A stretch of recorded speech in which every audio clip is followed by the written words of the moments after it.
আকাশে যদি বিদ্যুৎ চমকায় তাহলে দেবরাজ ইন্দ্র কিন্তু খুব ক্রোধিত হয়ে যান। আর তাহলে কী করতে হবে?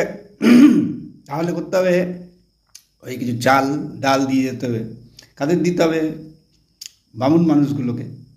আর একটা বড় সড়ো যজ্ঞ করতে হবে, তাহলে দেবরাজ ইন্দ্র শান্ত হয়ে যাবে, বৃষ্টি হবে, নাহলে অনাবৃষ্টি হবে, মানুষ না খেয়ে মরে মরে যাবে, খরা পড়বে, তাই না?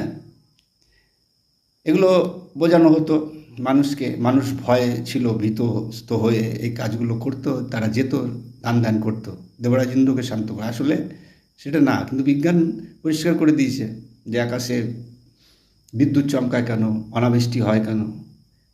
আমি অত দূরে যাচ্ছি না।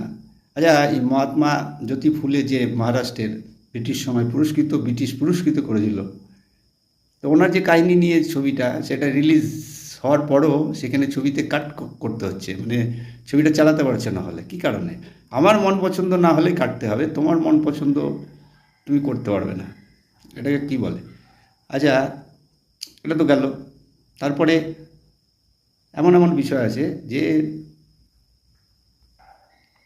তোমার বাবা কি মা মারা গেছে, 2 পা দোষ পেয়েছে, 3 পা পিছিয়ে গেছে, তাহলে তার সন্তানদের কী করতে হবে? তার মুক্তি লাভের জন্য, দোষ থেকে দোষ কাটানোর জন্য একটা গরু টরু দান করতে হবে, কিছু তো করতে হবে। নাহলে কী করে বাবা মা মুক্তি পাবে? না গয়ায় গিয়ে পিণ্ড দিতে হবে, ওইখানে গয়া শুয়ে রয়েছে বহু বছর ধরে।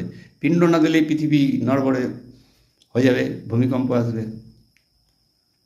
এ আমরা 2025-এ এসেও বহু মানুষ আছে, মানুষের দল, যারা কিছু না বুঝে লাফালাফি করে। তা লাফালাফি না করে যুক্তি দেখান, যুক্তি দ্বারা তর্ক করুন, মানুষকে এগিয়ে যেতে দিন, মানুষকে বাঁচতে দিন আগে। এটাই সবথেকে বড় বিবেকানন্দের কথা, সবার উপর মানুষ সত্য, তাহার উপর নাই।